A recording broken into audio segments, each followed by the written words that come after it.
Hello students, let's begin today's lesson from 6th standard social history, second lesson. From hunting, gathering to growing food. Hunting ಮಾಡಿ gathering ಮಾಡಿ ಅಲ್ಲಿಂದ growing food ತನಕ ಹೇಗೆ ಬರ್ತಾರೆ ಮನುಷ್ಯ ಅಂತ let's see here. Human life has involved over millions of years. In early stages, men were hunters and food gatherers. Human's life was involved over millions of years in the involved ಆಗಿದೆ human life. In early stages, ಮೊದಲಿನ ಕಾಲದಲ್ಲಿ ಏನಾಗ್ತಿದ್ದು, men were the hunter, hunt ಮಾಡಿ ಅವರು ಫುಡ್ಡನ್ನು ತಿಂತಾಯಿದ್ರು. So they were hunters and the food gatherers. Hunt ಮಾಡಿ food gather ಮಾಡಿ ತಿನ್ನೋರಾಗಿದ್ರು. They hunted wild animals. ಏನು ಹಂಟ್ ಮಾಡ್ತಾಯಿದ್ರು? They hunted wild animals, fishes, and gathers fruits, nuts and seeds. So they were gathering fruits, nuts, seeds, leaves, stalks and eggs, and they used to hunt the animals for their survival.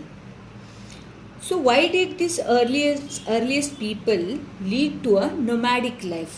Because of that, ಅವರು ಅಲೆಮಾರಿ ಥರ ಅವ್ರು ಜೀವನ ಮಾಡ್ತಾಯಿದ್ರು. ಯಾಕೆ ಅವರು ಅಲೆಮಾರಿ ಥರ ಜೀವನ ಮಾಡ್ತಾಯಿದ್ರು ಅಂತ ನೋಡೋಕ್ಕೆ ಹೋದರೆ, if they were stayed at one place, ಅವ್ರು ಒಂದೇ ಪ್ಲೇಸಲ್ಲಿ ಸ್ಟೇ ಆದರೆ resources like plants and the animals would finish. ಅಲ್ಲೇ ಇಟ್ಕೊಂಡು ಜೀವನ ಮಾಡ್ಲಿಕ್ಕೆ ಶುರು ಮಾಡಿದ್ರೆ ಅಲ್ಲಿರೋ ಪ್ಲಾಂಟ್ಸ್ ಅನಿಮಲ್ಸ್ ಎಲ್ಲ ಇವರು ಗ್ಯಾದರ್ ಮಾಡಿ ಕೊಂದು ಎಲ್ಲ ಹಂಟ್ ಮಾಡಿ ಎಲ್ಲ ಖಾಲಿಯಾಗಿಬಿಡ್ತಾರೆ. So they don't want to stay in one place. So plants bear different fruits in different seasons. So man to had to move in search of those as per the season. ಇವ್ರೇನು ಮಾಡ್ತಾಯಿದ್ರು, every ಸೀಸನಿಗೆ ಹೊಸ ಹೊಸ fruits ಆಗ್ತಾಯಿತ್ತು. ಅದಕ್ಕೆ ಇವರು ಒಂದೇ ಜಾಗದಲ್ಲಿ ಇರ್ತಾಯಿಲ್ಲ. According to the season they were moving from one place to another place. ಅದಕ್ಕೆ ಅವರು ಒಂಥರ ನೊಮ್ಯಾಡಿಕ್ ಥರ ಲೈಫ್ ಮಾಡ್ತಾಯಿದ್ರು. People had to move wherever the water is available. ಯಾಕಂದರೆ ಜೀವನ ಮಾಡೋಕ್ಕೆ water is one of the basic necessity. So ಇವ್ರೇನು ಮಾಡ್ತಾಯಿದ್ರು, they is to move wherever they will find the water. Why do we know about the early people? How do we no, ಹೇಗೆ ಅವರಿಗೆ ನಾವು how do we know about these peoples, ಹೇಗೆ ನೋಡ್ಬೋದು ಅಂತ ಹೇಳಿದ್ರೆ, archaeologist ಅಂದರೆ people who will invent about the history, old history ಅಥವಾ ಪ್ರೀ ಹಿಸ್ಟ್ರಿನ ಇನ್ವೆಂಟ್ ಮಾಡ್ತಾ ಇರ್ತಾರೆ, ಅವರಿಗೆ ಆರ್ಕಾಲಜಿಸ್ಟ್ ಅಂತ ಹೇಳ್ತಾರೆ. Archaeologist have found several tools used by the hunter gatherers. ಇವರಿಂದ ಸೆವೆರಲ್ ಟೂಲ್ಸ್ ಇದೆಲ್ಲ ಇದೆ ನೋಡ್ರಿ, ಇದೆಲ್ಲ ಇವರು ಫೈಂಡ್ ಔಟ್ ಮಾಡಿದ್ರು. These were the tools were gatherers, hunter gatherers ಇಂದ ಟೂಲ್ಸನ್ನು ಆರ್ಕಾಲಜಿಸ್ಟ್ ಅವರು ಫೈಂಡ್ ಔಟ್ ಮಾಡಿದರು. Tools were made up of stones, wood etcetera. ಶಾರ್ಪ್ನಾಗಿ ಇರಬೇಕು, ಹಂಟ್ ಮಾಡಬೇಕು ಅಂತ ಹೇಳಿದ್ರೆ ದಿಸ್ ಟೂಲ್ಸ್ ವೇರ್, ಈ ಆಯುಧಗಳೇನಾಗ್ತಾಯಿದ್ವು ತುಂಬ ಶಾರ್ಪ್ ಇತ್ತು, ಮೇಡಪ್ ಆಫ್ ಸ್ಟೋನ್ಸ್ ಮತ್ತು ವುಡ್ಡಿನಿತ್ತು. Tools were use to cut the meat, chop the fruit etcetera. Cut the meat ಅಂದರೆ ಮಾಂಸನ ಕಟ್ ಮಾಡೋಕ್ಕೆ, ಆನಂತರ ಫ್ರೂಟ್ಸನ್ನು ಚಾಪ್ ಮಾಡೋಕ್ಕೆ, ಫ್ರೂಟ್ಸ್ ಕಟ್ ಮಾಡೋಕ್ಕೆ ಯೂಸ್ ಮಾಡ್ತಾಯಿದ್ರು ಈ ಟೂಲ್ಸ್, ಸ್ಟೋನ್ಸ್ ಮತ್ತು ವುಡ್ಡಿಂದ ಮಾಡಿದ್ದು. Wood was use to make huts and for fire wood.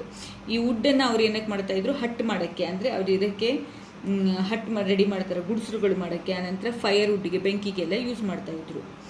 Wear did early man live ಅಂತ ಹೇಳಲಿಕ್ಕೆ ಹೋದರೆ, ಈ ಅರ್ಲಿ ಮ್ಯಾನ್ ಎಲ್ಲಿ ಜೀವನ ಮಾಡ್ತಾ ಇದ್ದ ಅಂದರೆ, early man lived near the sources of water. ಎಲ್ಲಿ ನೀರಿರ್ತಿತ್ತು ಅಲ್ಲಿ ಜೀವನ ಮಾಡ್ತಾ ಇದ್ದ. They lived in a places where stones were found and the people made the tools. ಎಲ್ಲಿ ಸ್ಟೋನ್ಸ್ಗಳು ಇರ್ತಾ ಇತ್ತು ಅಲ್ಲಿ ಜೀವನ ಮಾಡ್ತಾಯಿದ್ರು, ಎಲ್ಲಿ ನೀರು ಇರ್ತಾ ಇತ್ತು ಅಲ್ಲಿ ಜೀವನ ಮಾಡ್ತಾಯಿದ್ರು. ಸ್ಟೋನ್ಸ್ ಇರೋ ಕಡೆ ಅಲ್ಲಿಂದ ಟೂಲ್ಸ್ ಪ್ರಿಪೇರ್ ಮಾಡ್ತಾಯಿದ್ರು ಅವರು.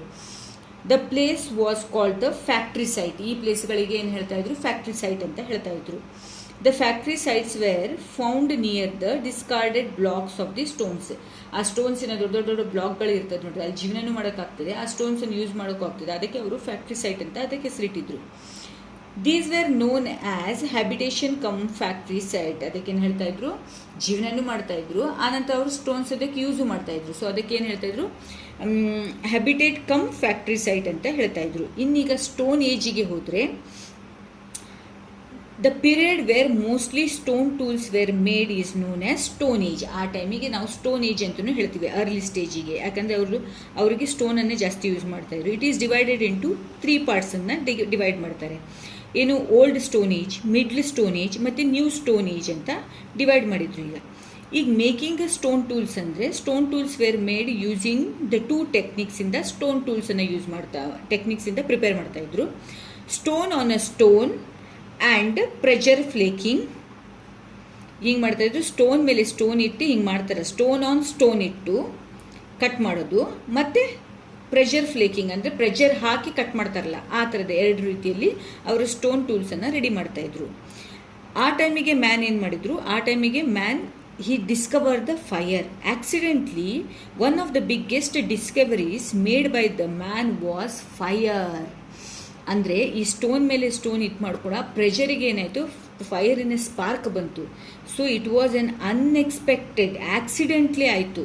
The biggest discovery by the man, he found the fire. ಅಲ್ಲಿಂದ ಫೈರ್ ಬಂತು, ಆ ಸ್ಟೋನ್ ಪ್ರೆಷರಿಗೆ ಅದು ಕಿಡಿ ಬರ್ತದೆ ಅಂತ ಹೇಳ್ತಾರಲ್ಲ ಆ ಥರ.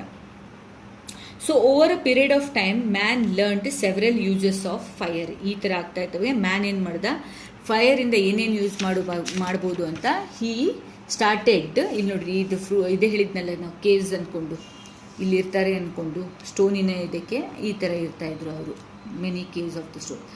ಅದಕ್ಕೆ ಸೊ ಫೈರ್ ಏನು ಮಾಡ್ತಾಯಿದ್ರು, finding about the fire. So then later ಹೇಗೆ ದಿನಗಳು ಹೋಯಿತು ಹಾಗೆ ಮ್ಯಾನ್ ಏನು ಮಾಡ್ದ, he learned several uses of fire. It was used in winter, ಜಾಸ್ತಿ ಅಲ್ಲೇ ವಿಂಟರಿಗೆ ಚಳಿ ಆಗ್ತಾ ಇದ್ದಾನೆ, to keep warm and use it in the art of cooking food. ಅನಂತರ ಏನು ಮಾಡಿದ್ರು, ವಿಂಟರಿಗೆ ಬಿಸಿ ಬೆಚ್ಚಗಾಗಲಿಕ್ಕೆ ಅಂದ್ಕೊಂಡು, ವಾರ್ಮ್ ಇರೋಕ್ಕೆ ಅಂದ್ಕೊಂಡು ಫೈರ್ ಯೂಸ್ ಮಾಡೋಕ್ಕೆ ಸ್ಟಾರ್ಟ್ ಮಾಡಿದ್ರು. ಆನಂತರ later on for cooking. Early rock painting. Man early caves and had painting on the walls. ಆ ಟೈಮಿಗೆ ಅವರಿಗೆ ಮ್ಯಾನ್ ಹ್ಯಾಡ್ early ಟೈಮಿಗೆ we could see many paintings on the walls. These were found in MP ಅಂದರೆ MP and southern UP.